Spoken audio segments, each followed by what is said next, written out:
Whoa, look at that. We're live. It's the first Tuesday of the month. It's 8 o'clock on the East Coast. Am I right? You're right.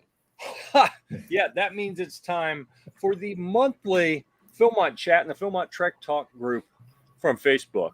I'm Jeff. I'll be your server. What is that in the background? From Facebook. Oh, okay. So anyhow, I'll be taking care of you this evening. And I brought some friends with me. We have Scott. You say hi. It's okay. Hi, Jeff. I know it was really awkward. He's better if he's quiet. Yeah. I got to work on my social skills. I'm sorry. And then Andy, if you'd like to introduce yourself, he's past Scott over there. I'm Andy.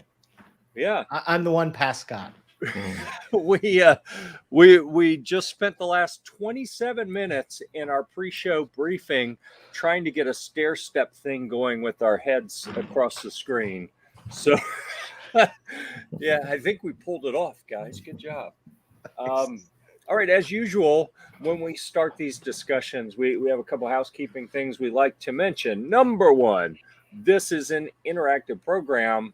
It's really helpful if you let us know you're out there. We don't know you're there unless you say something. So please leave us a comment if you like. If you are in Facebook, then you have to go to, what is it, StreamYard.com/Facebook and tell them it's okay to use your name. Otherwise, you show up as like anonymous Facebook user, or maybe it's just Facebook user. Regardless, we don't know who you are then. So it makes it a little harder to have context with some of the questions. Let's see. Leave a comment. If you would give us a thumbs up, I did a really poor job of remembering to get the word out that this was coming. So I feared that not everyone knows we're doing this. The more thumbs up you give us, the more you copy the link and send it to people that you think would be interested, the more we will have a chance of YouTube and Facebook letting people know, all right, the Florida folks are here, so we can get started. That's awesome. And Facebook users here. Awesome. Let's go to the page that is StreamYard.com/Facebook and give it permission to let us know who you are, because we like to be able to interact a little bit more specifically. With most people, all right. I keep looking at the Chair King after Andy's name, and I'm like, oh my goodness, he's trying to push my buttons already. We hadn't even got started. He's trying to push my buttons. That was Andy. Yeah, I don't doubt that. He would do that, wouldn't he? No. So let's see. Scott. Yeah, so we had those things. If you haven't found the Facebook group yet, go check it out. Philmont Trek Talk, and then some other words. I don't remember what they are. But if you put in Philmont Trek Talk and you search in groups, you'll find us there. And we have lots of great discussions there. And I'd like to think that we help a lot of people. It looks like Sal's trying to join us. I'm going to wait till he pops up and see if he's actually with us or in the car again. But I don't see his camera yet. We'll see. Maybe I'll add Sal in a bit. Daryl is at a roundtable meeting, I think he said. And I think Sal was at some sort of presentation as well. And Rob was going to join us, but he is making a high adventure presentation. So we have some very busy scouters making time to be here and present. So Scott, Andy, and if Sal joins us, and Daryl, thank you for taking the time to do that. Thanks for all the people out in the audience. What we're going to cover this month is gear. This is my passion. This is what I live and breathe and get up in the morning to think about and write about and do videos about and talk about and lament the fact that Andy's better at working with it than I am. But we are here to talk about gear. We got some experts here that have been to Philmont, who have played with a lot of gear. We're going to help steer us down the path to having a successful, enjoyable, safe trek that you will have nothing but fond memories of, because you took the right gear and you didn't take the wrong gear. That's what we're here to help sort out. And also, we're doing this beginning of October because we want to beat the holiday gifting season. We know that a Philmont trek can be expensive. especially if you have youth that are going. This is a great time to get things on Christmas lists so friends and family can take care of some of that, take the burden off of the scout and the parents a little bit, and help knock some of those things out when people are buying things anyway. So with that, I think I've killed enough time to let some people show up here. Again, if you're late rolling in, please leave us a comment. Let us know you're there. And especially let us know what questions you have about gear that you might want to use at Philmont or you're thinking about taking or getting or whatnot. All right. I am going to, let me start with a question. I need to think up a good question for our panelist. We're not going to go with one of the obvious easy ones like trail runners or boots. No. We'll get to that later. No. Okay. What I want to ask is, what piece of gear before you hit the trail at Philmont, what piece of gear were you absolutely certain this is going to be awesome? I'm going to love it. And then you got out there and you carried it around. And when you got back, maybe you tossed it in the trash, or you were like, man, this really did not work out the way I was thinking. It was not a good experience. What would you not take with you again that you lugged through the backcountry already? Well, I'll start. Yeah, okay. I guess my last trek the summer before, I was at Northern Tier, and I loved my water filter. We're surrounded 24/7 with water. It was very easy to throw in your water, pump some water out, filter your water. I brought that thing with me to Philmont and didn't use it a single time. It was just dead weight in my pack. So loved it at Northern Tier, hated it at Philmont. So ditch the water filter, use the MicroPure tablets. You'll be fine. What do you think about that, Andy? Well, water filters in general, I love them, but going through the entire trek, it's probably not necessary to bring a water filter. They do a pretty good job of having water, just about every camp. There are a few dry camps out there, and even a few camps that were supposed to be, have water that were running a little low when we were out there a couple years ago.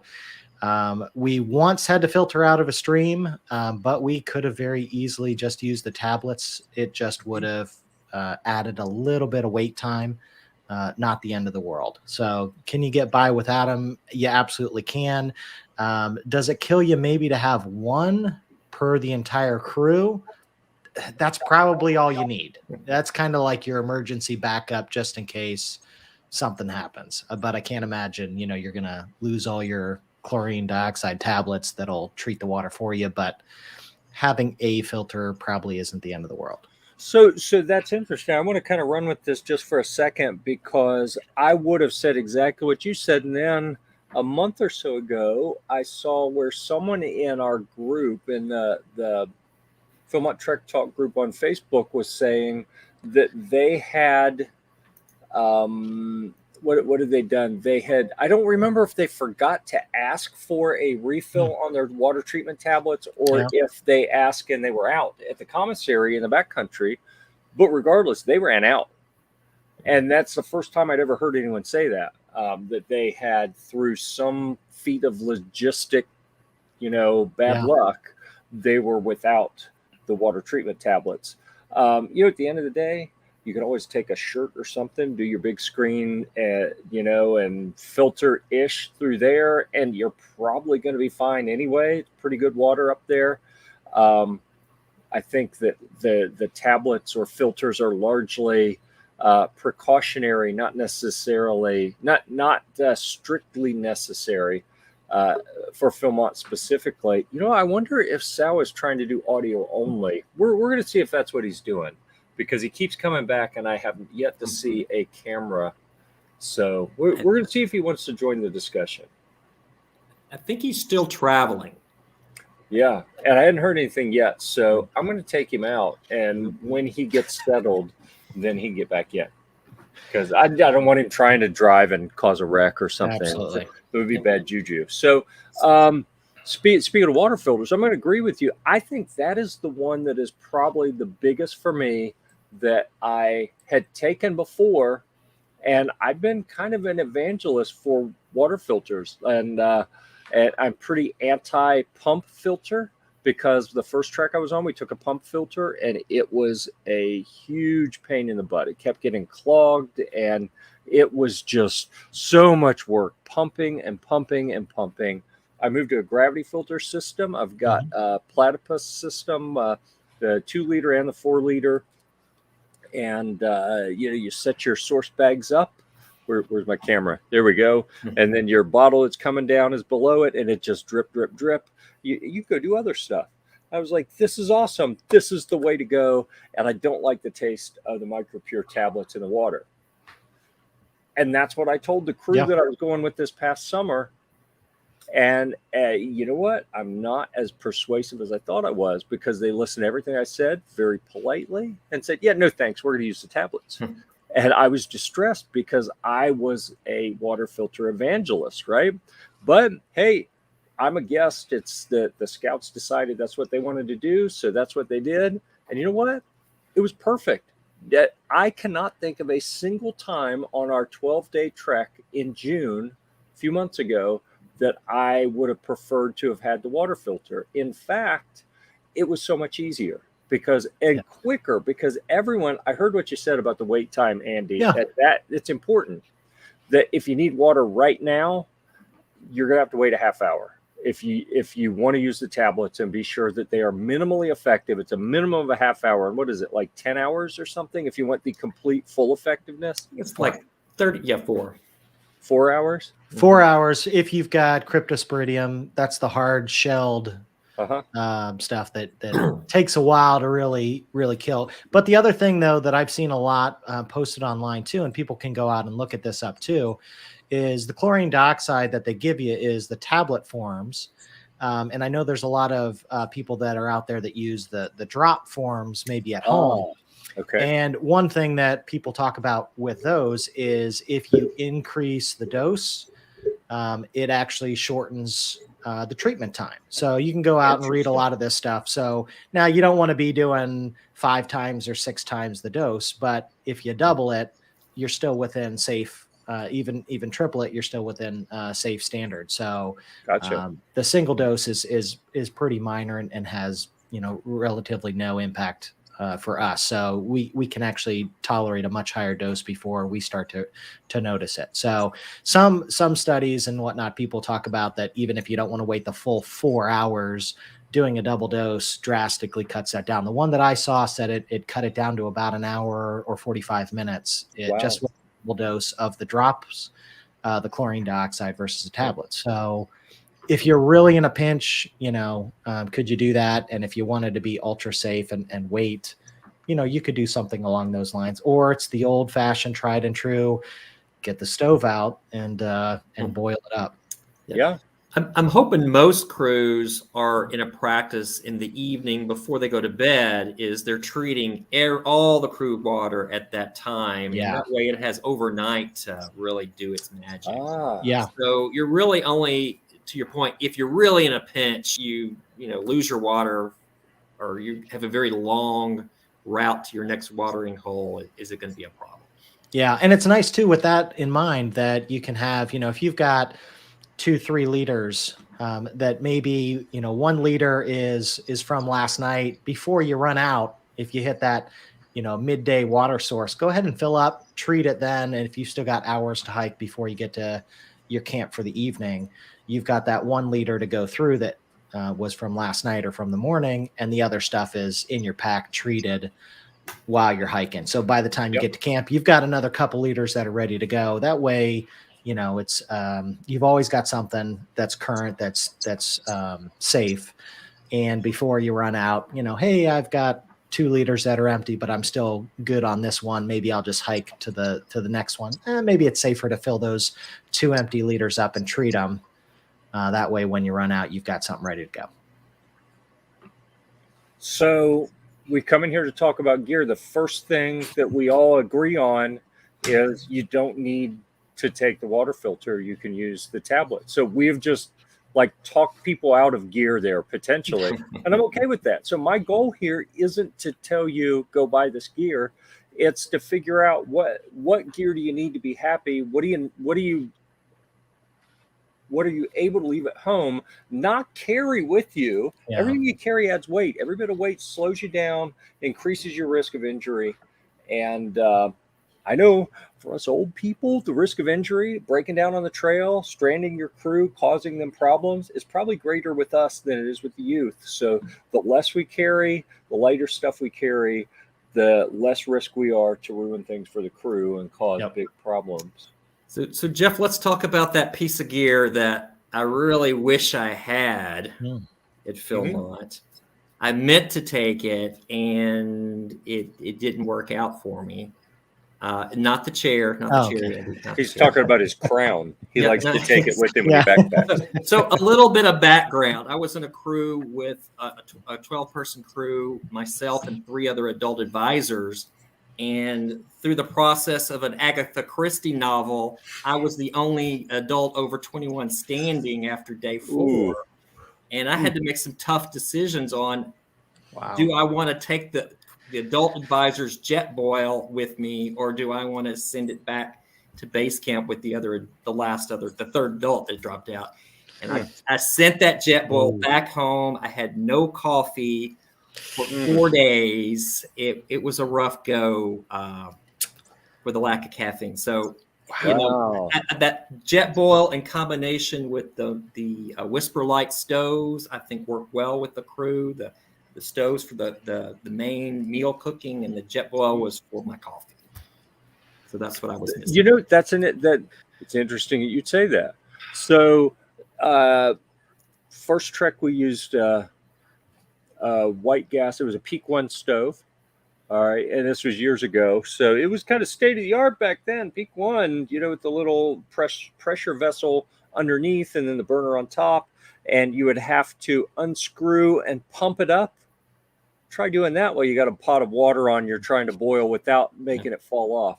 That's tricky. We lost a pot of water one time because it wasn't pumped up enough and someone had to do it. Okay. Anyhow, I'm getting off track.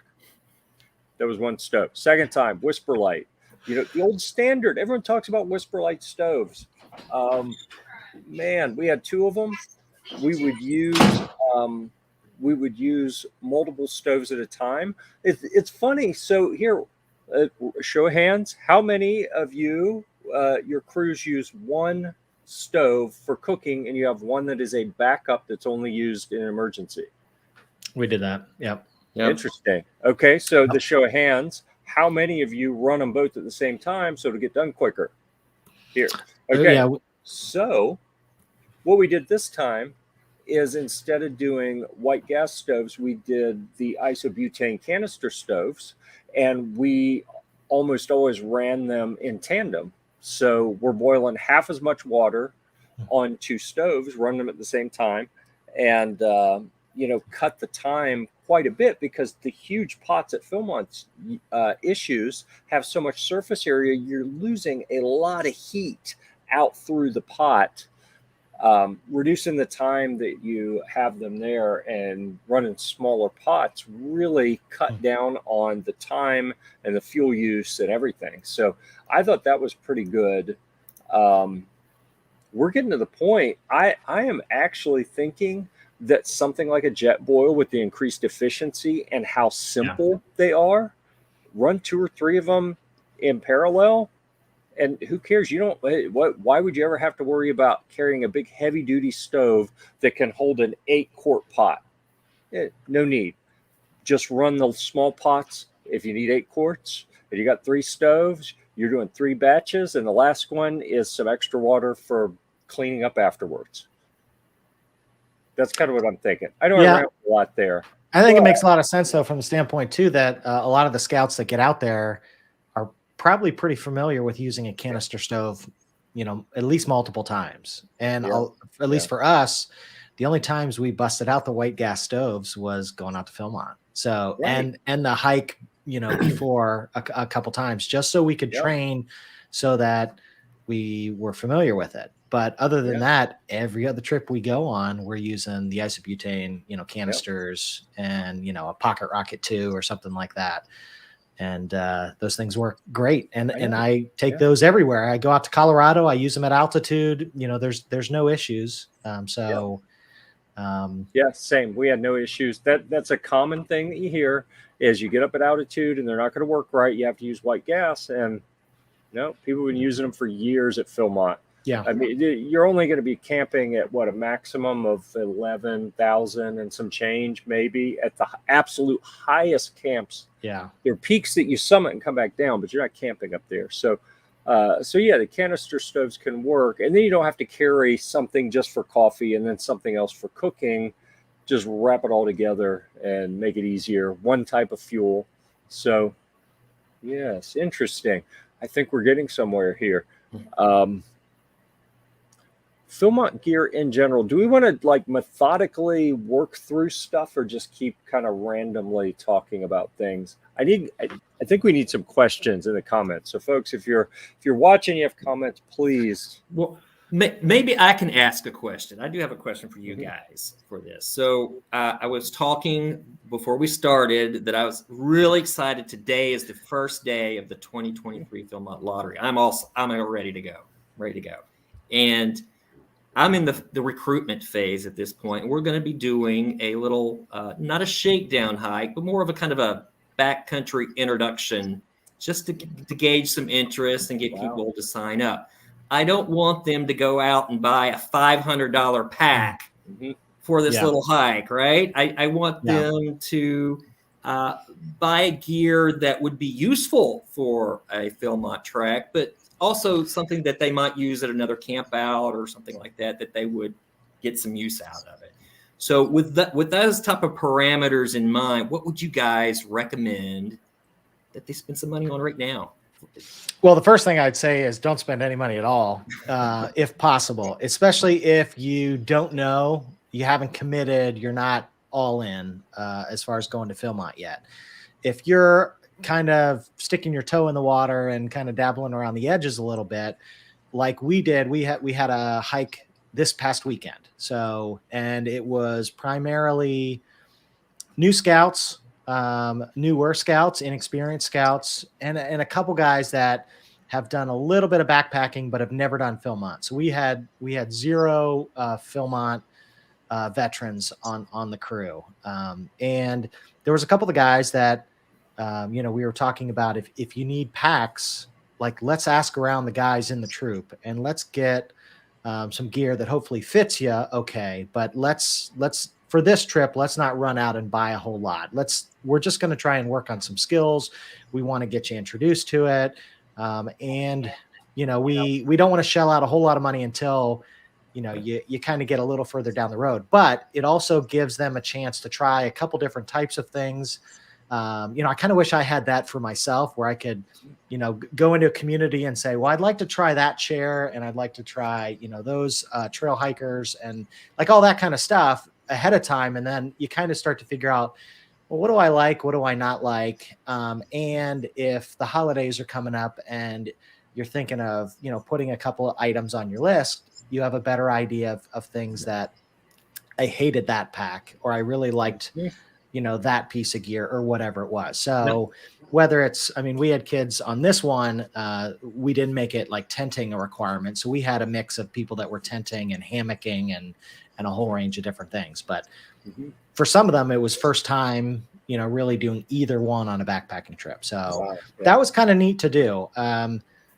But Andy, you're not going to go out and you'll borrow somebody's pack to do it. You're not going to borrow somebody's socks, underwear, or something like that. True. Okay. True. And now even with and I talk a lot about clothing in some of my videos too, about starting first and working with what you already have. So maybe the idea is to try and point them to the right type of gear. If you're talking about clothing specifically, what socks to avoid. Can we leave the cotton ones at home? Do you have anything, wool blends? Do you have any, synthetic blends, some, dry fit kind of wicking material, both for your socks and for your, shirt type of stuff? Do you have running shorts?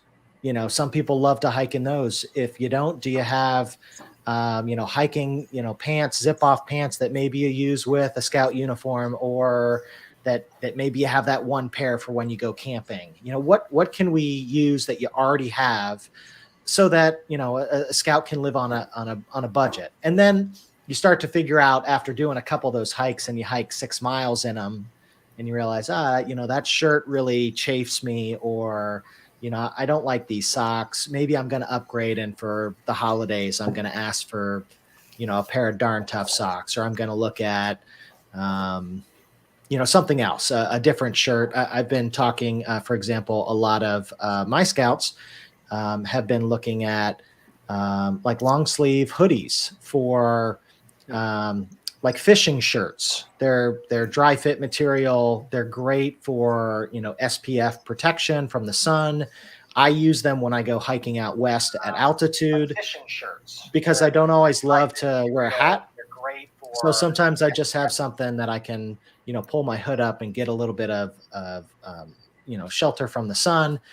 And you're going to have a ton of sun out at Philmont. So, maybe something like that. I talk to them about certain types of things that, if you don't already have those, what can maybe you look at over the holidays for acquiring. But in the meantime, what do we have? You have a shirt that you use for working out for football or for wrestling or for basketball. Well, great. We can incorporate those into, hiking this weekend. But let's think about maybe adding something that's going to be a little bit more useful or multi-purpose for something like Philmont. Yeah. So Sal, welcome. If you didn't see, I muted you because I think we're getting a little echo in the background. I saw you put the earbud in. Maybe that took care of it. But I think the topic here is kind of before the commitment, where there's been payments put down to reserve a spot on a Philmont trek. How do you get people geared up so they can get out and try some backpacking and decide if they want to make that commitment? Since we're in the recruiting phase, I hadn't heard you yet. You want to say something so we know your mic's working? He's here. I'm here. Finally. All right. Welcome to the program. Thank you, Mr. gentlemen. Porto. Thank you, gentlemen. That troop meeting ran a little late as usual. Yeah, no worries. Okay. To get people to try stuff out, I mean, the backpack is the most expensive thing they're going to buy besides boots. I try to, if they want to borrow one from somebody, to try it out. I mean, borrow the best you can, because you can find somebody who has one. It may not be the best in the world, but at least you can throw some weight in and see if you like it, and even if you do one camp out as a backpacking camp out, try it out and see what you can come up with. That's the easiest way we do it. I mean, even at the troop level, we try to do one backpacking adventure every year. I mean, I like to do more, but I'm lucky to get one out of some of these kids. Yeah, so I like that. Borrow is what I would call my first choice if I were to steer someone. How do you get out there? Borrow something. And I think we're fortunate that within the scouting community, that is a lot more likely. I think just out in the public, good luck finding someone to let you borrow their good camping gear. There are some groups that is very reasonable, but to expect. But generally, I think we're blessed within scouting that people are much more willing to step up and lend gear. So I think that's number one. A lot of troops, I know our troop has a gear closet. There's some stuff in there that scouts can just use whenever they want. And then I would also say steer those people towards, like in my area, we have played against sports where they may be able to get some gently used, still reasonable gear. Check out Facebook Marketplace. Look for used items, or, maybe not even used. Maybe just someone bought it, never used it, and they want to get rid of it cheap, get it out of their closet. I think those are all great opportunities. A tag-along question now, same related. We're still recruiting for 2023. They haven't committed yet, but they have committed to a 2022 Northern Tier or a 2022 Sea Base. Is there something that you would recommend that might pull double duty, that they're going to have to buy for Sea Base or Northern Tier, but they could also use? I do want to go there, but you're talking about recruiting for 2023. We're still at the end of 2021 right now. So I would say yes, let's talk about the things they can use in the meantime, but let's also talk about what do you probably not want to get for that 13-year-old that may grow 6 inches and have 50 pounds in the next 2 years. Yeah. No boots. So, yeah, don't get boots ever, but Yeah. don't get footwear. I knew that was Don't coming. get don't get a pack. Yeah. Probably not the one they're going to take to Philmont. Let them grow into it. So I haven't been to Sea Base. I haven't been to Northern Tier. I heard what you said about water filters. What else? What else is kind of double duty between them? Because they're very, very different experiences. So to me, it's rain gear, particularly for Northern Tier and Philmont. Could definitely do double duty. I haven't been to Sea Base yet, but I'm headed that way. I don't know if you spend your time wet at Sea Base or not. I don't know. So you do ponchos at Northern Tier? No ponchos. They're Then it can't do safety double hazard. duty. Mm, Yeah, safety hazard in a canoe. yeah. But definitely the sleeved, like the outdoor Yep. research type jackets and things like that. Yeah. What else? Like cooking gear is completely different, right? You can take heavier, bulkier stuff to Northern Tier. Well, Northern Tier, they furnish all the cooking gear at Okay. totally. They're only doing Whisper Lights there. So Mm. our guys had the training at Northern Tier before they went to Philmont, so they were very comfortable using the Whisper Lights. I would say a nice wide brim hat would Good. serve double duty at all those types of Camp shoes. camp shoes. Exactly. Would you actually, what you would wear is camp shoes at Philmont, maybe water crossing shoes? Would those be like your everyday shoes at Northern Tier potentially? Well, correct.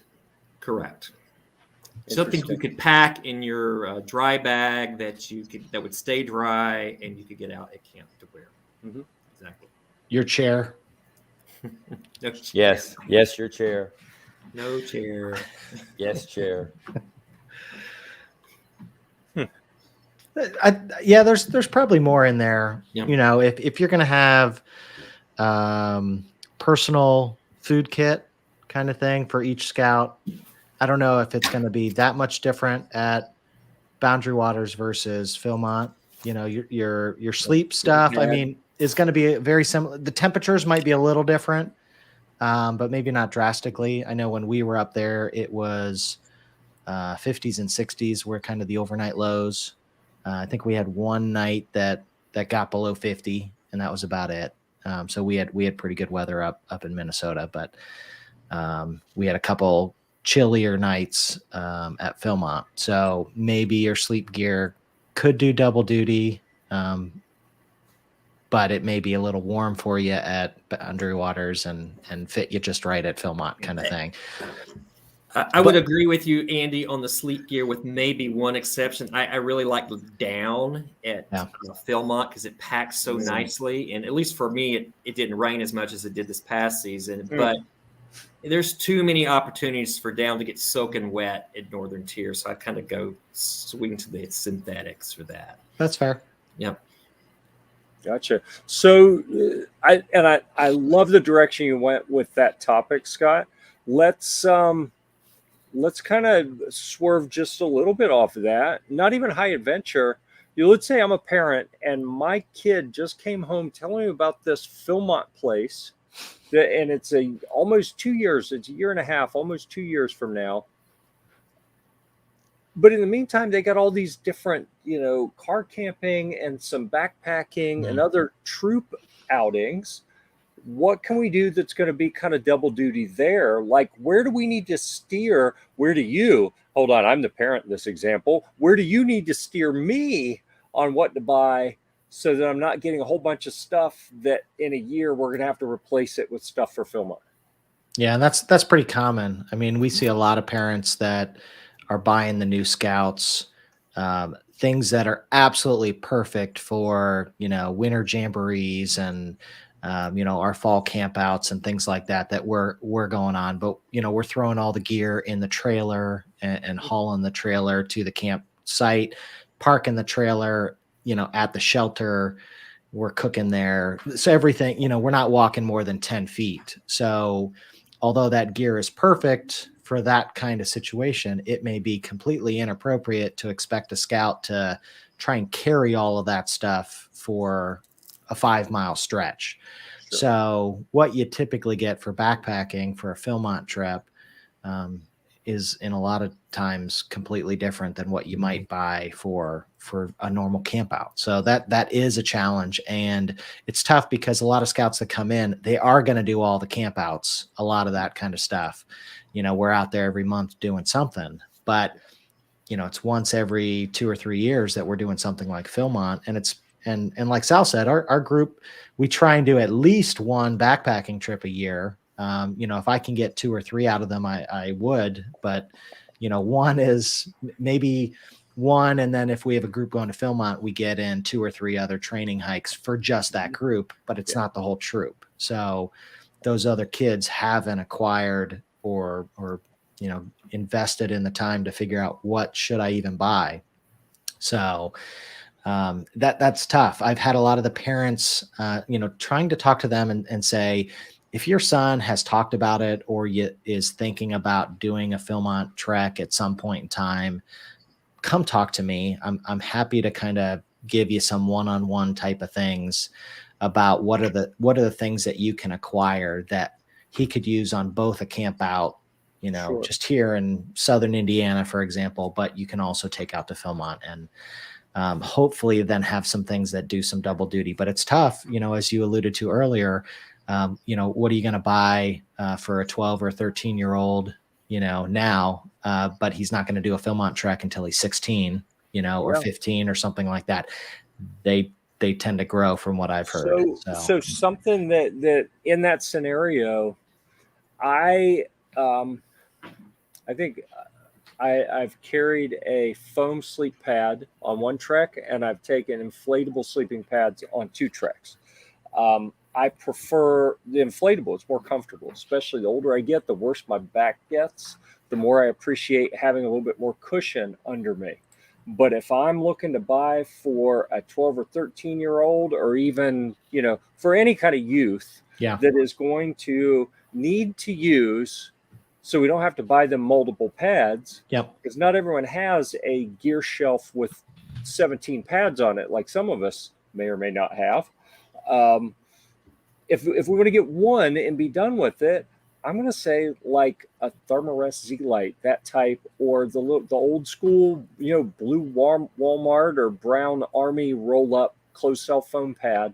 And so I think in that scenario, what we're looking for is that kind of intersection of lightweight but pretty extreme durability. Often you can get light, you can get comfortable, you can get durable, you can get inexpensive. You certainly can't get all of those in the same item. So I think that in that scenario, I'm going to urge them towards things that may skew a touch more towards durability.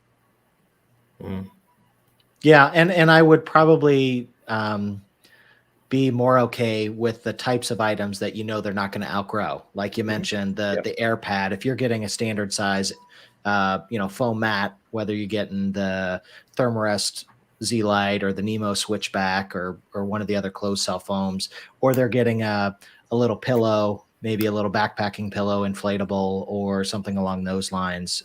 There's other synthetic fill ones that some scouts bring too.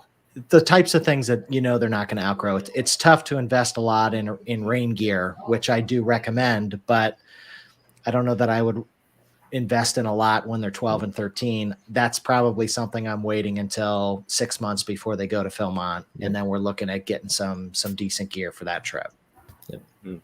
Yep. We'll have a bunch of new scouts here join the troop in November. These are really young guys, right? And their first major Boy Scout camp out as a Boy Scout will be winter camp. Now, I'm in Texas. It doesn't get that cold, but it can get cool at night.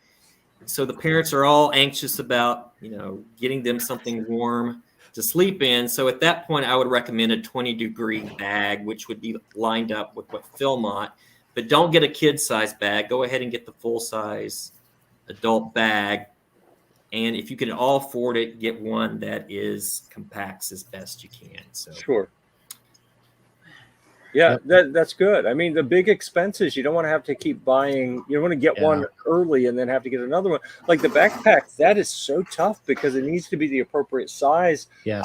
I would be looking for one that has some adjustability and is on the lighter side, and just hope that it's going to fit them in a year and a half or 2 years or 3 years, whatever you're looking at with that new Scout. And, as we're talking, if anyone out there is game for helping me put together an article on, you got camping gear for a new Scout with this kind of stuff in mind, I think that could be really helpful. So shoot me a note at what should we call it? New Scout at Gear-Report.com or anything. It doesn't matter, at Gear-Report.com. Little secret: you can send it to anything; it's going to get to me. And, you don't need and to just test for the that. record, Andy and Sal, and no influence on me at all, but our scouts don't bring camp chairs to any weekend camp out. It takes up way too much space in the trailer. So, Fair enough. yeah. Okay. So, Roughing it. Hugh made a good point here about that if you get good stuff, you can always turn around and sell it. You cash out on it if it ain't going to work, if you decide you're not going to go, whatever. I mean, that's the other risk is what if the kid wants to go and they buy all this stuff and then for whatever reason they don't. Something comes up, they get injured, they lose interest, whatever.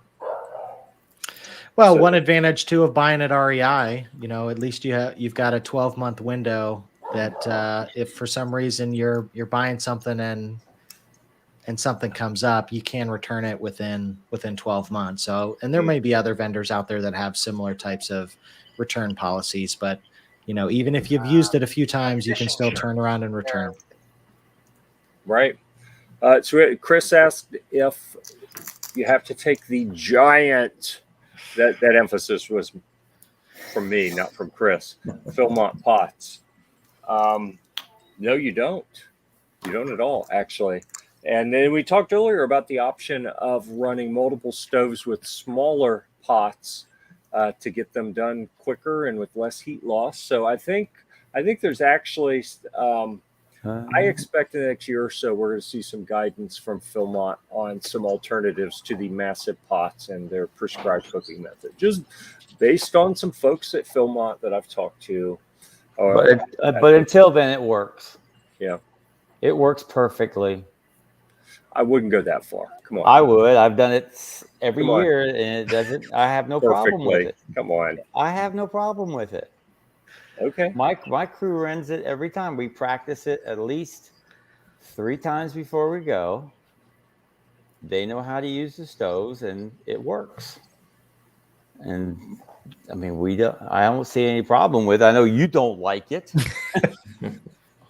but then again, I do like it. But hey, it works. Why not? Some people embrace inefficiency more than others. I mean, I like inefficiency. That's the way it is. Yes, apparently. Yeah, I'm in the backcountry. I want to spend time doing cool stuff, not cleaning up pots that are dirty for no reason. But anyhow, that's a whole nother discussion. We can get to that later. I had promised myself I was only going to get so testy, and I'm starting to go off the rails there already. So I'm going to reel myself back in. Okay. Well, reel yourself back in. Yeah. So why don't we shift to talk about this? The chair topic keeps coming up. So I'm going to go on record right now and say I own multiple camp chairs I've probably got 5 different kinds of camp chairs. Okay. There. I said it. It's a lie. You see it right there? Jeff the chairless. He's not chairless. He just knows you don't need to carry him at Philmont because there's stuff to sit on everywhere. Like cactus. Like cacti. I'm only sitting on one at a time, Andy. Come on. That's right. Let's be grammatically correct. No, but in all seriousness, I know there are people who love them. And I'll tell you my position. I've said it over and over.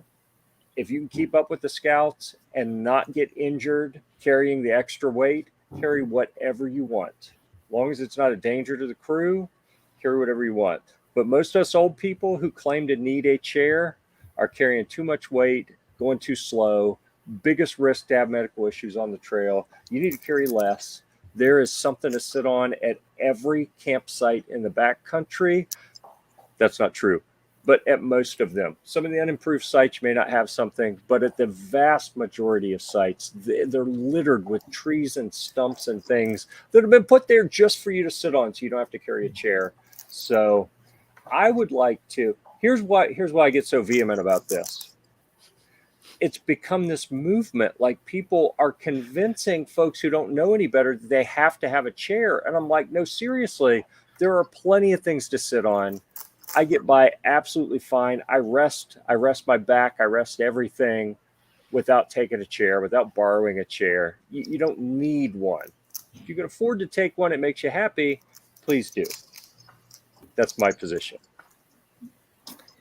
So since this is a talk about gear, yes, and I'm 100% with you, Jeff, on the chair, by the way. Yeah. But for those people that are deluded enough that want the chair, maybe Sal and Andy do have some recommendations for these guys. Yep, I have. I've started out first year at Philmont, no chair. Second year, I went to know what the Crazy Creeks are, right? Yeah. Okay, I went to those. I converted from a Crazy Creek to the Helix 2 years ago, when I borrowed one and said, what was I missing? And so I converted to it. And like Jeff says, I know how much it weighs. I weigh my pack out. It doesn't hinder me. I'll give something else out. To me, it's my comfort item. Your comfort item may be your pillow. It may be your special quilt that you carry.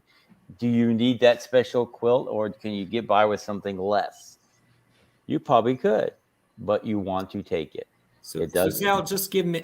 I have no idea how much a chair costs. How much is a Helix chair? I found mine on sale for $120. Wow. Okay. Wow. But it's the bigger it's the taller version, the higher back. It weighs 1.4 ounces.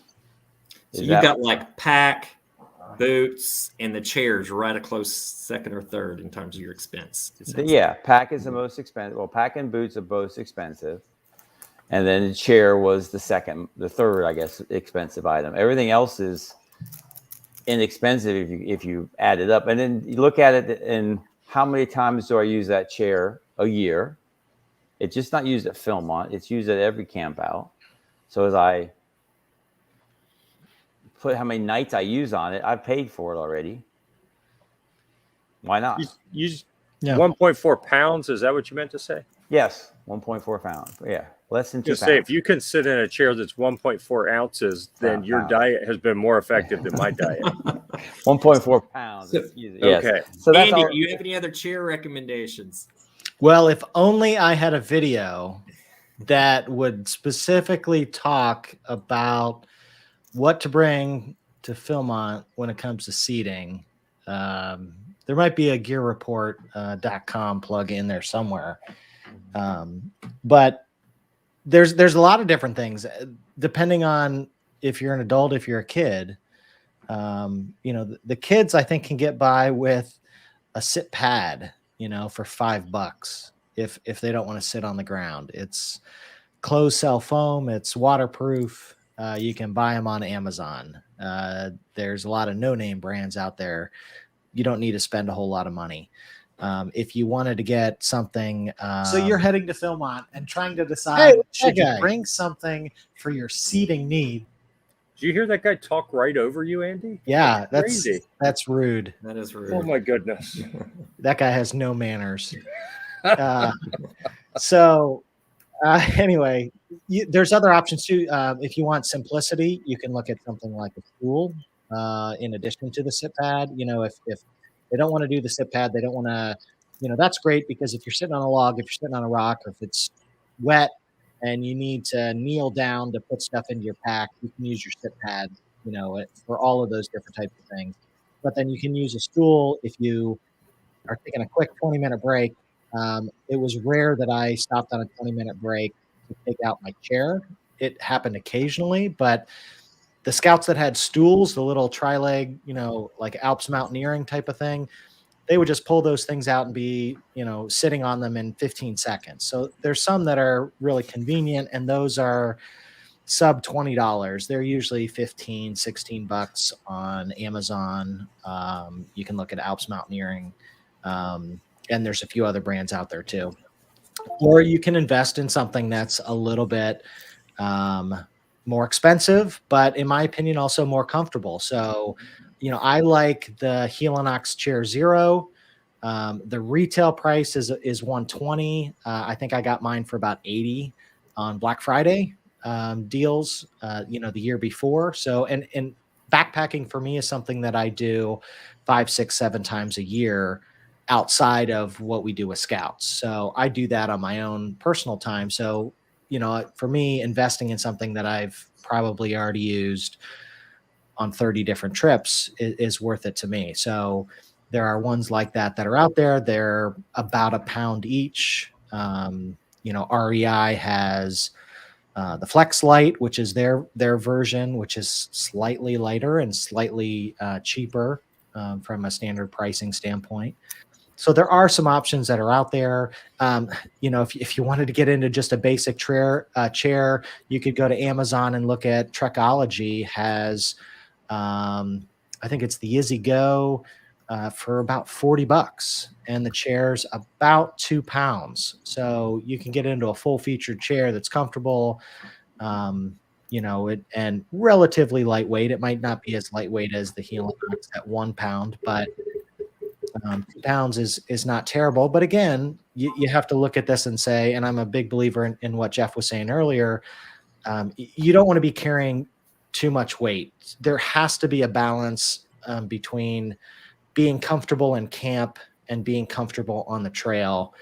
You need to be able to keep up. You need to be able to keep the pace and be able to handle the weight that you have. And in a lot of the cases, in my experience that I've seen, is the adults and even some of the kids have trouble if their pack weights are just way too high. So, the last thing I would add to their list is say, oh, run out and grab a chair.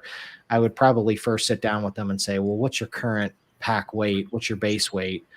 And then we can figure out if a luxury item like a chair can fit into your setup. Well said. Well said. Very good. Thank you.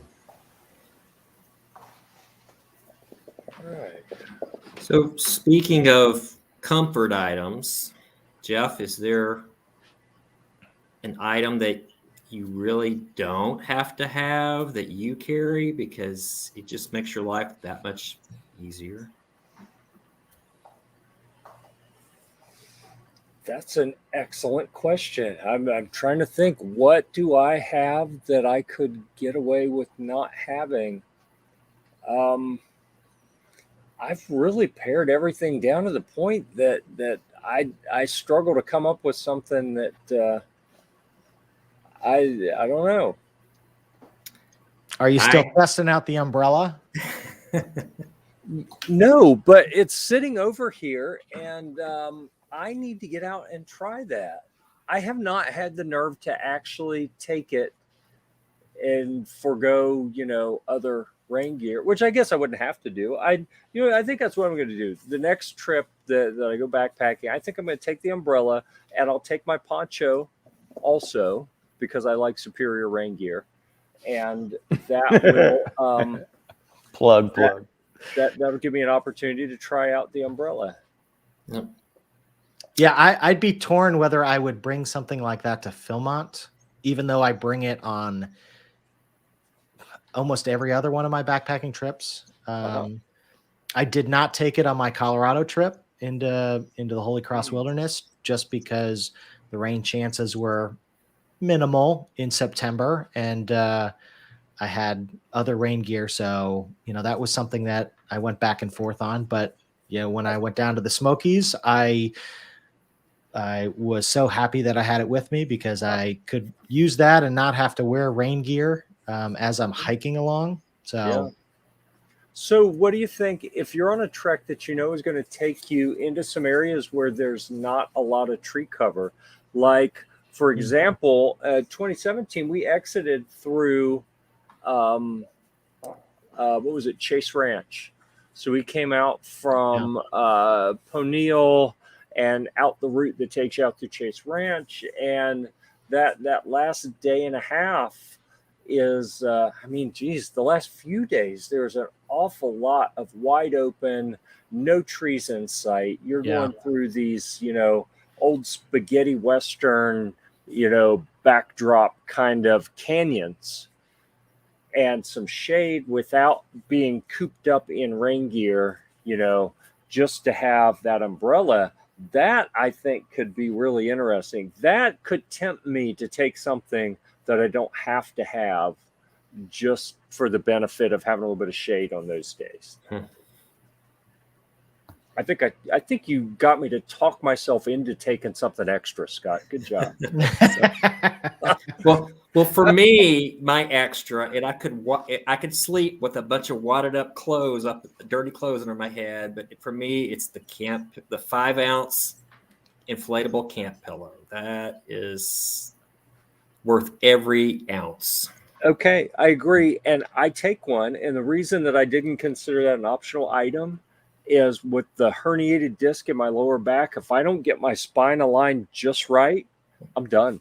So it's not optional for me. Are you carrying a traction table with you on the trek too?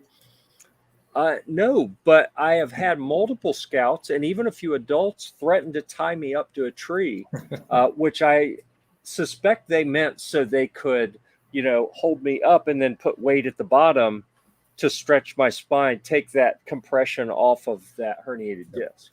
I'm sure that's what they meant. I will say that I've tried a lot of different camp pillows over the year, and I finally found one that is just awesome and works out great. Sleep's a important. lot of experiments. Okay, I'm going to tell you the item that I take because I did think of one, and it's something Sal and I have debated before. I take my own tent. I don't share a tent.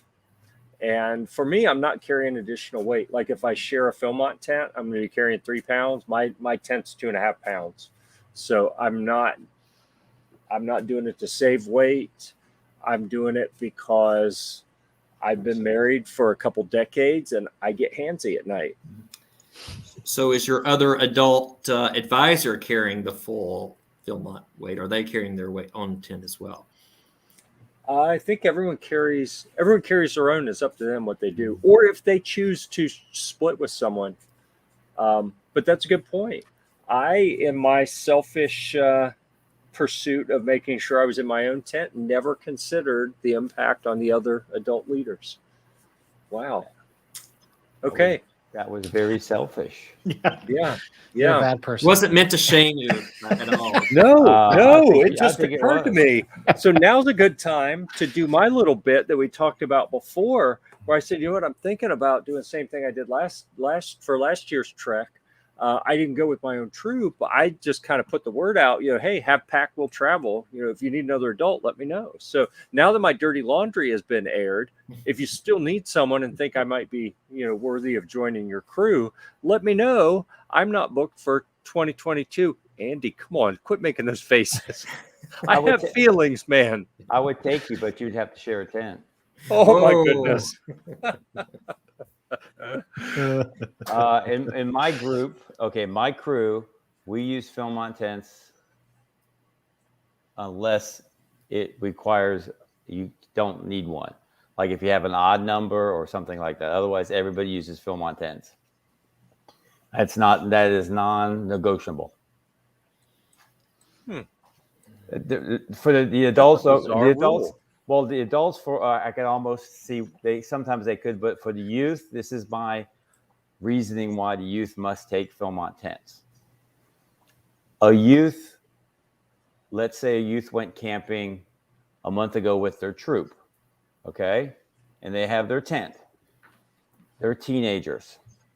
They're going to eat in their tents 9 times out of 10, correct? Mm-hmm. Yeah. No. Yep. They got that candy wrapper and they leave it in their tent and they stick it somewhere in their tent and they take it to Philmont. Guess what happens? Oh, yes. Yeah. Yes. I don't want that to happen. So for me, it's one less thing I have to worry about with the youth. You take a Philmont tent, it's clean. I don't have to worry about is your tent clean before you take it on the trail? End Yeah. of story.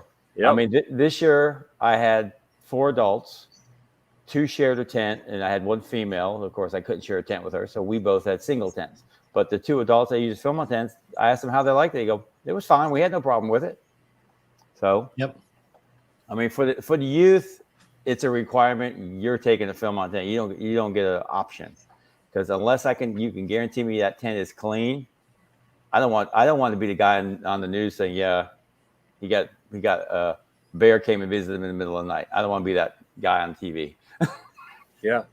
Well, and the paperwork for something like that is really over the top. Oh yeah, Who wants to deal with that? Yeah, it's the other reason. I don't want the paperwork. Yeah. All right. Let me show you my camp chair. Bam. Look at that. It's like Nice. less than 3 ounces of gluteal goodness right here. Look at that. It's amazing. All right. I'll share a link with you. If you want to know where you can get you one of these for like $2 for dirt cheap and barely any weight, let me know. It was more than enough. Actually, I didn't use one of these. I used something similar, but anyhow. Chris would like to hear us debate sleeping bags versus quilts. And I'll tell you, I'm interested in this because I am kind of going back and forth on this myself. Like I have both, and honestly, kind of depends on what I'm doing, which I prefer. So anyone else want to jump in on this? I'll kick us off. The first few shakedown hikes, I used a sleeping bag, and it worked fine. It was not too bad. And then I got curious, like you did, about the quilt. Did a little research, and I bit the bullet and bought a trail quilt. Love it, absolutely love it. Much lighter, packs down much smaller space than a regular quilt with a zipper. If you think about it, the most of the weight of the sleeping bag is with the zipper itself, and there's just not a zipper at all in the trail quilt, and there's no backer. And particularly with Philmont, where you might start out at 3 Mile Gate or something like that, where it's 6,000 or 7,000 feet, the sun's beating down to you, it's hot. You can just throw that off of you at night, and when it gets cool at 3 o'clock in the morning, you could just easily throw it back on. It was so much enjoyable than a full-on sleeping bag trying to get in and out of that thing, especially the Philmont tents where you had to kind of one way in, one way out of that tent. Yeah. So it made it a lot more flexible, I would say. What about Andy and Sal? Any inputs on? I'm a sleeping bag kind of guy, so that's what I use, and I don't think I've had anybody that has taken a quilt yet. So I do sleeping bags. I have the Mummy, and that's what I use. That's what I like. I mean, again, you get used to what you like. I mean, like you said, the sleeping bag. I haven't ever tried the quilt, so no comment on that one. I love the quilts. I probably transitioned to the quilts 3 or 4 years ago, probably a year or so before Philmont, and really like them. They're lighter weight. There's less material. The whole idea behind it is you're sleeping on top of your air pad or your close cell foam, and that's providing the insulation against the ground. And then the quilt's just your blanket over the top. So I find it, as Scott was talking about too, being able to manage your temperature, venting if you get too hot, that sort of thing is very nice. So depending on where I'm going, it's gotten to the point now where I've got, a cold weather setup and a warm weather setup. So I've got a 50-degree quilt and a 20-degree quilt. So, one I'd take to Philmont, but the other, if I'm backpacking in July, I really don't need a whole lot. And to be honest, a 50-degree quilt is a lot of times too warm. So I like being able to stick my feet out or kind of throw it off to the side and not have to climb out. The other thing though is I was never a huge fan of the Mummy bags, of the ones in particular that are a little more restrictive, where you feel like you can't roll over and sleep on your side or do some of those things. So I like to sleep on, my side and go from left side to right side in the middle of the night.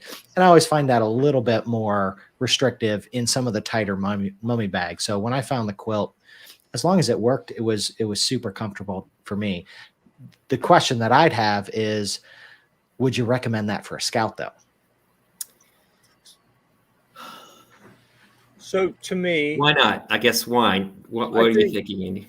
Hugh makes a good point that they tend to be expensive. I think that that is something I find interesting, is that it may be in many cases easier to manufacture, lighter, maybe less material than comparable sleeping bags, but they cost more, which is odd because the sleeping bag you lose. So let's talk about the what are the pros and cons of the Quilt? To me, like you said, it's lighter. You can throw it off easier. So you get the same warmth for less weight, because in a sleeping bag, you're laying on half of the insulation and crushing it. So you're reducing the effectiveness of the insulation. That means that you're carrying the weight of that insulation without getting benefit from it. So I think there's some advantages there. The reason I'm on the fence for tent camping, which I very rarely do, but when I sleep in a tent, I roll around too much. I wake up and I have a little corner of the what's it called, quilt still like tucked under my arm, and the rest of me nothing. It's half out of the tent, it seems like. I don't even know how I kick them off so thoroughly when I sleep. But in a hammock, quilt underneath, quilt on top, perfect. I can't sleep in a hammock without a bug net, not because of bugs, but because I'll kick the stuff out. It'll be on the ground under me, not keeping me warm. So I always have the bug net hammock, and the top quilt is perfect for me there. I carried the jungle blanket, Snugpack Jungle Blanket XL in 2017 at Philmont. Absolutely loved it. I carried a Cedar Ridge Outdoors, a custom top quilt that they made for me this past trek. Absolutely loved it. But again, on a couple occasions when it's warmer and you're not too close to your comfort limit, it's okay if you get a little air leak here and there and it kind of comes off on one side. No big deal. When you're pushing, when you're at higher altitudes and it's raining and it's cold and you're miserable, I might want to have a sleeping bag that's going to wrap me up and I can't kick it off in the middle of the night. I don't know. Are you using the straps for that? The straps that help keep it tied down to the air mat or the air pad that you're using? That's what those are for? Yes. Yeah. No, actually, I don't have straps. Okay. So the jungle blanket has no straps. The Cedar Ridge Outdoors, it has some little clips to hook onto the side of the hammock, but it's actually a hammock quilt, not a sleeping pad on the ground. So maybe there's something that I need to consider when making recommendations, is get the right kind. Yep. The two things I'd say real quick about the quilts to make them sleep more comfortably, especially in colder conditions, is first the width of it. A lot of times makers that are making custom quilts are going to sell you two different width potential, the standard and the wide. And the standard is, in a lot of cases, best. It's usually about 50 inches wide. It's great for sleeping in a hammock. You don't really have the issue of it, it coming off to the side too much. It's kind of right on top of you. If you're ground sleeping, I find that, and they'll even tell you on their sites a lot of times, the wider, which is usually 55 to 56 inches wide, is kind of the industry standard, is made so that it covers that. So as you roll around, the chance of it peaking up as much are drastically reduced. And the second thing I'd say is the straps actually do make quite a bit of difference, especially if that's the issue of, and I do a lot, rolling over just to keep kind of the edges cinched down up against the pad. You don't get those gaps nearly as much. But that's kind of the point, though, that I have with, would I recommend a quilt for a scout? I don't know that I would for my younger scouts. Maybe my older ones that have gained a little bit of experience, I would probably be a little bit more okay with them trying that out. But I think the easier is to just say, go to the sleeping bag, because I know they're encased in that. They're not going to have, the cold spots and things like that. It's going to be a little bit heavier, but I think it's maybe a better night's sleep for them, especially if they're inexperienced, which is another reason why I'd probably, even with my scouts, push them to synthetic rather than the lighter weight, the more packable down, just to rule out the risk of Sure. they get it wet or they don't take care of it exactly, and now you have issues. You have more room for error with the synthetic, in my opinion. So this may be standard with all quilts, I'm not sure, but mine has a foot box. I'm assuming that's pretty standard. No, it depends. You have sewn in or like a clip together foot box. Yeah, it's fully constructed surrounding your feet from like your calves on down, so that keeps me from kicking it off. Yeah, my foots are kind of confined. Right. That's going to be dependent on the manufacturer, whether that's standard or not. A lot of them, you'll notice as you get into colder weather bags, the sewn foot box, as they call it, is standard. A lot of times when you get below 20 degrees, sometimes even 30 degrees, they'll go to a sewn foot box. The warmer ones, they'll give you the option. Do you want it permanently sewn shut, or do you want it where you can unzip it and completely lay it flat like just a rectangular blanket, but then at night zip up the foot box and cinch the end? And there's a little hole typically at the very end that maybe can get a little bit of air in, but for warmer weather stuff, people usually don't care for that. So it just depends on what you have, who makes it, and what temperature rating you bought. But a lot of times they'll give you that option of, do you want the sewn foot box, which is typically warmer, but a little less versatile, or do you want the zippered foot box, which allows you some more versatility, but maybe isn't quite as warm? Got it. All right, show of hands. Are you comfortable with your scouts taking down into the backcountry? Maybe. Philmont, Right, yes. right. Northern Tier, no. Yeah, Okay, good. I like that. maybe. I'm going to do, okay, this is no, this is yes. I'm going to do like here. Yeah. Yeah. Depending on the scout. Depends on the scout. Yeah. Yeah, it really does. It really does. Yep. If you're unsure, the safer is to go the synthetic. It keeps them warm even if they get wet, where the down typically doesn't. And they're typically viewed as a little more durable. They're going to be heavier though, and less packable. So there's always a trade-off, one versus the other. Yeah. And there's some new fibers out. The quilt that I carried this summer, very clever, these people at Cedar Ridge Outdoors. Instead of down, their synthetic version they call up, which I didn't. It went over my head the first time I heard it. And then when I figured it out, I was like, oh, I get it. The opposite of down is up. So Yeah.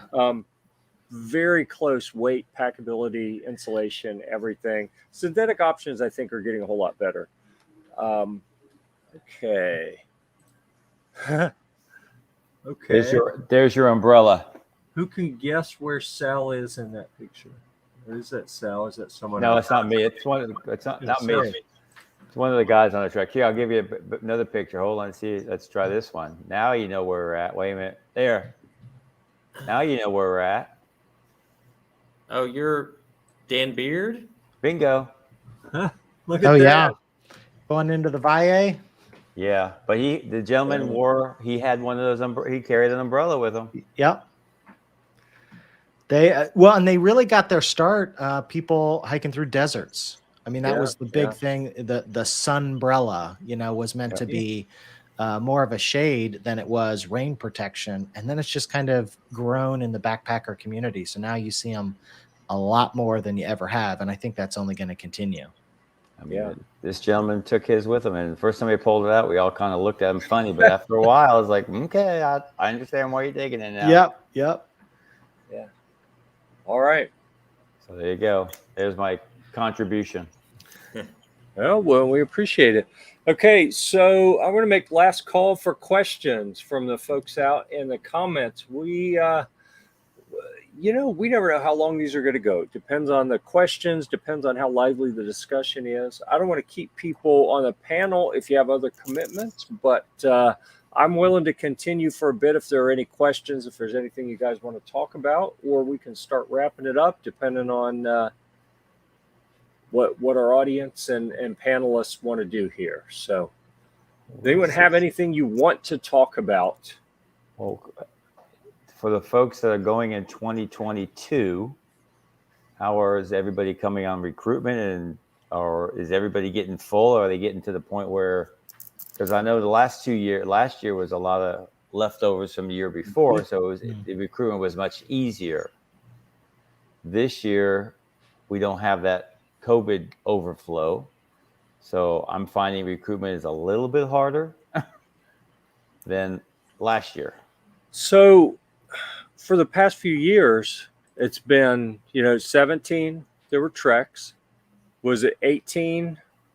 And then 19, nothing. 20 some. 18 Did was I have the it backwards? fire.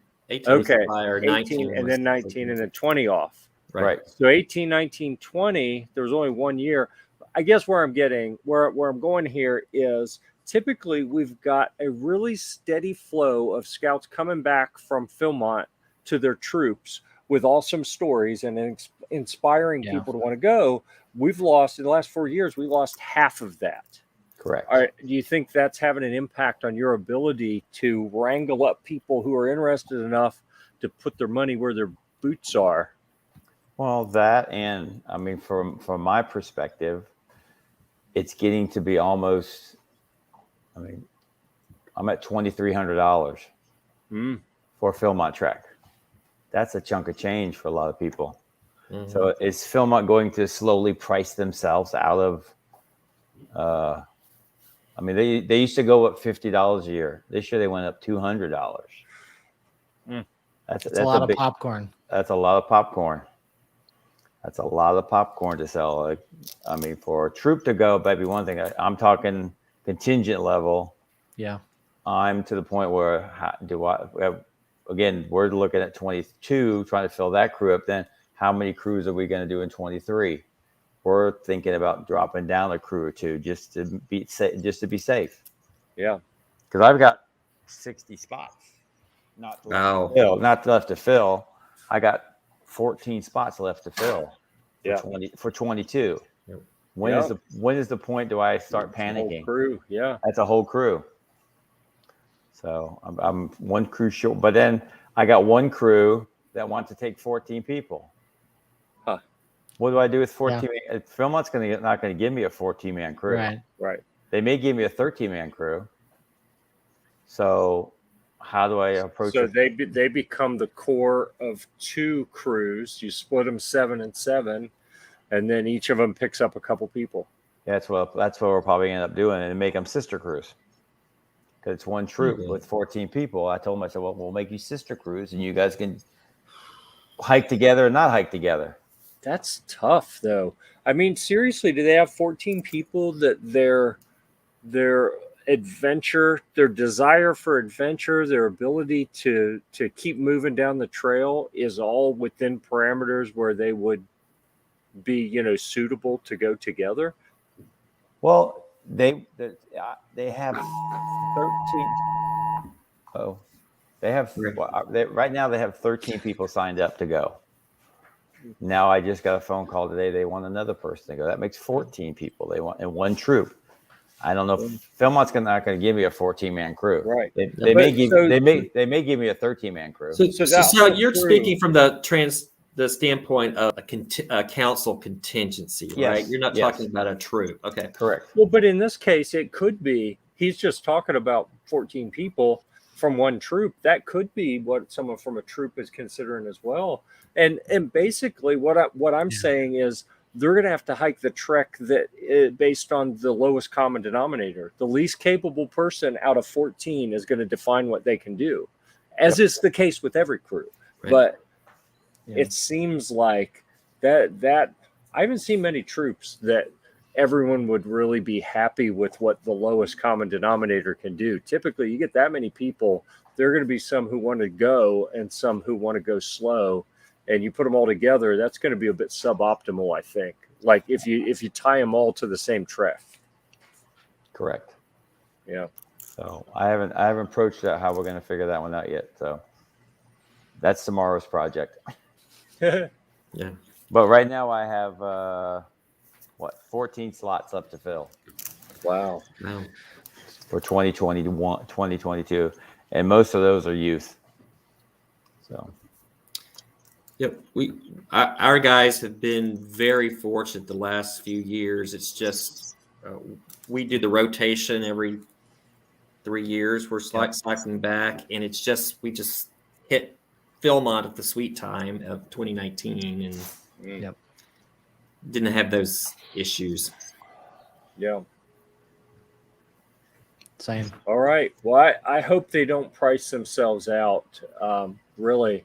And, the sad thing is if you talk to the staff, it's pretty clear that money isn't going really to pay staff more. Yeah. No, it's hardly pay them at all. So it's going for food's getting more expensive and everything else is going up. Yep. I mean, but I did hear that they're talking for next summer. People are going. If you know where Window Rock is, everybody know where Window Rock is? Don't know Window Rock. No. Cimarosito. Okay. On the other side of Cimarosito is Window Rock. You climb up there. It's part of the burn zone. They're gonna let people do day hikes up to Window Rock again. Yeah. Oh, neat. Yep. So hey, one gear topic we didn't touch base on tonight. I know we've been focusing on the summer treks, but we also have a lot of winter adventure opportunities at Philmont coming up. The gear there essentially is your base layers, tops and bottoms, your heavy wool socks, and your glove liners, and you're ready to go. Everything else Isn't that amazing?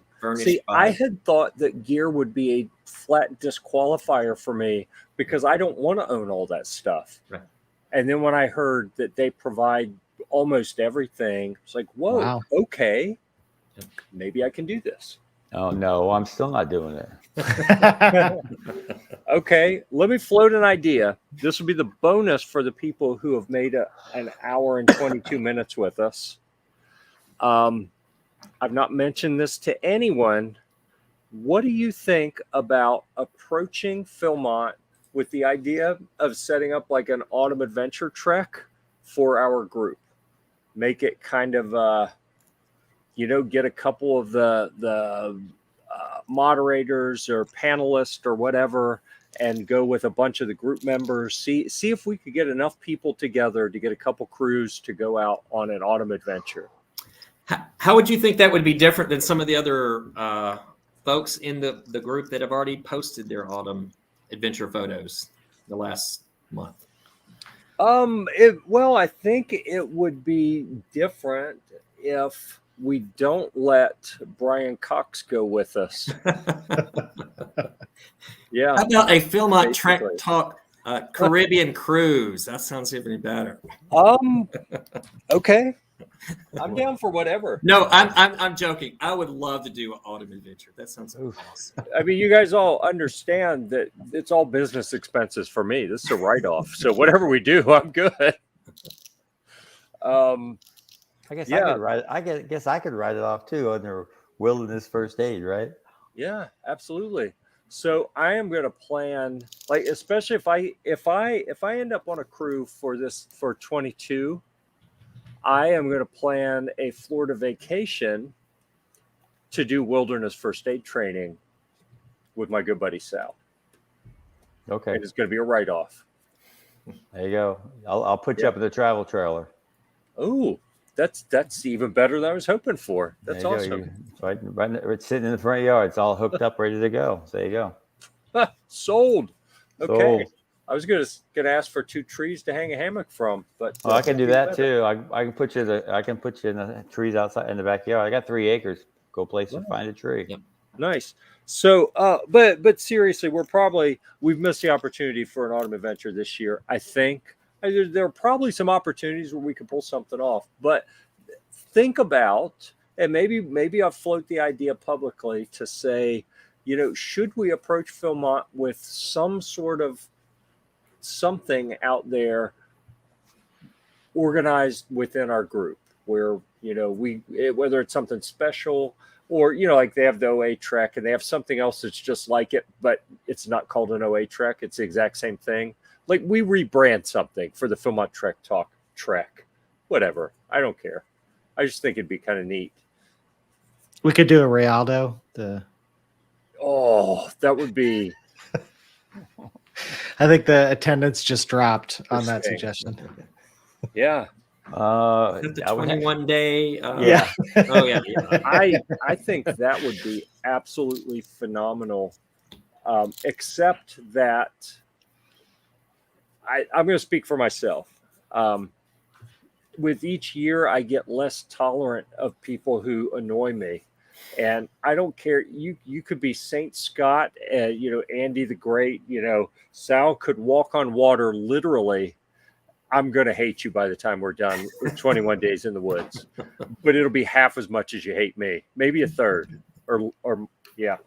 Yeah, I was going to say it'd be mutual. So, that's you got that going for you. It wouldn't be mutual. You'd hate me more. Guys, I'm sure we've lost our audience by now. Maybe we should take this offline. Okay. And we've been going a long time. Guys, thank you so much. I know we kind of rambled through this a bit. I think we covered a lot of really valuable stuff. I'm going to, why don't we each give our one last nugget of wisdom when picking gear for Philmont. I will lead off with the lightest, cheapest gear you could ever consider taking in the backcountry at Philmont. And maybe even the best is the stuff you never buy. You never even put it in a pack. You don't even take it. You don't have to worry about the weight. You don't have to worry about the cost. Just don't. There's so much stuff that people take that they don't need. Really, think about your needs and your wants. Pare it down to what you need with less wants, and you will be able to have a much better physical experience, probably. This is where shakedown hikes come in. So you make sure you have what you need. See, I was real confident in what I was saying, but I keep looking at the look on Andy's face as I'm talking. I'm like, oh, man. My key expert here keeps making faces when I'm saying things. So that's because I've got just a smart aleck response to everything. Yeah. So no, but seriously, I really do think that people they spend way too much money on stuff that they don't even need. Yeah. It's cheaper, it's lighter, it's easier. You're gonna have a better trek if you just get down to less stuff and learn to be happy with it, and you will be happier in the backcountry. Okay, next, who's up? I'm up. I'm going to ride your coattails. I've seen people show up with the expensive titanium pots or plates and stuff. And they look at me, I have a Tupperware bowl. Mine was free. Yours was like $20 or $15 for that titanium plate that they're using. Hey, go cheap.